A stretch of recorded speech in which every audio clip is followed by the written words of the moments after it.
আপনারা জানেন এই মাহমুদ মোর্শেদ একজন আওয়ামী লীগের দোসর। তিনি একজন উপদেষ্টা আস্থাভাজন হয়ে গত 5 আগস্টের পর বাসসের এমডি হিসাবে নিয়োগ পেয়েছেন। আমি বলবো সেই উপদেষ্টাকে আপনি একজন RSCS এর পর্চা খতিয়ান না দেখে এখানে নিয়োগ দিয়েছেন। সে কিনা এমডি নিয়োগ পেয়ে প্রশ্ন করে ঢাকা সাংবাদিক ইউনিয়ন কি।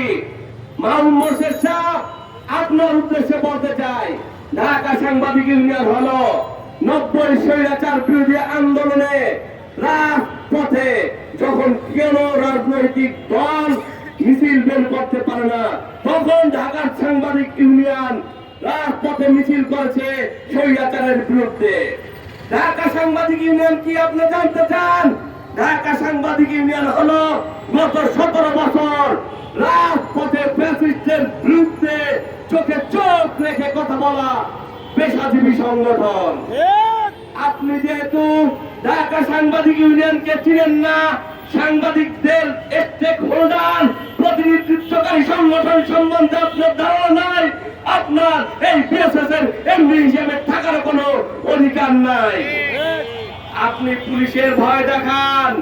আরে বোকা, আরে অথর্ব, আরে মাহমুদ মোর্শেদ, পুলিশের কি ভয় দেখাবেন যখন শত শত মামলা নিয়ে সে ফ্যাসিস্ট হাসিনার বিরুদ্ধে, ওই রাষ্ট্রীয় যন্ত্রের বিরুদ্ধে এই ঢাকা সাংবাদিক ইউনিয়নের নেতৃবৃন্দ রাজপথে দাঁড়িয়েছে, কথা বলেছে, বিক্ষোভ করেছে, তখন তুমি এসি রুমে বসে ওই হাসিনার পুত্র সজীবনের জয়কে শুভেচ্ছা জানিয়েছ। তুমি সেই সাইমবাজের পুতুলকে শুভেচ্ছা জানিয়েছ, তখন সেই কিশোর সবার কাছে আছে। মাহমুদ মোর্শেদ, আপনাকে আমি বলবো, আপনি অনতিবিলম্বে এই এমডি পদ থেকে সম্মানের সহিত পদত্যাগ করুন। তা না হলে শুধু বাসস না, সাংবাদিকদের সকল আঙ্গিনায় আপনাকে অবাঞ্ছিত ঘোষণা করা হবে, আপনাকে জাতীয় প্রেস ক্লাবেও ঢুকতে দেওয়া হবে না। আজকের এই সমাবেশ থেকে বলবো, আপনি যদি ঢাকা সাংবাদিক ইউনিয়নের কাছে অনতিবিলম্বে ক্ষমা চান, তবে অবশ্যই আপনাকে জাতীয় প্রেস ক্লাবের আঙ্গিনায় অবাঞ্ছিত ঘোষণা করা হবে। অবশেষে আমি আমাদের আইন উপদেষ্টার উদ্দেশ্য করে একটি কথা বলে আমার বক্তব্য শেষ করব।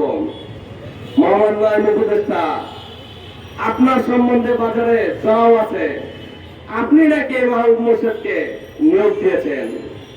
আমি আপনাকে বলবো, আপনার ইমেজ নষ্ট করার জন্য আপনার নিয়োগকৃত 100 কর্মকর্তার প্রয়োজন নাই। এই মাহমুদ মোর্শেদ একাই যথেষ্ট। আপনি নিশ্চয়তা নেন, দায়িত্ব নিয়ে বলছি, এই সরকারের যখন পরিবর্তন হবে, একটি সুষ্ঠু নিরপেক্ষ নির্বাচন হবে, পরবর্তী যে সরকার আসবে, সেই সরকারের সময় যে দুর্নীতি তদন্ত হবে, এই প্রথম তালিকায় মাহমুদ মোর্শেদ থাকবে। এবং আপনি আরো ভালোভাবে খোঁজ খবর নেন মাহমুদ মোর্শেদ সম্বন্ধে। আপনার এই লোককে সরিয়ে এই গণতন্ত্রকে ওন করে এইরকম একজন প্রবীণ এবং বিজ্ঞ লোককে এখানে নিয়োগ দেন। এই বলে আমি আমার বক্তব্য এখানে শেষ করছি।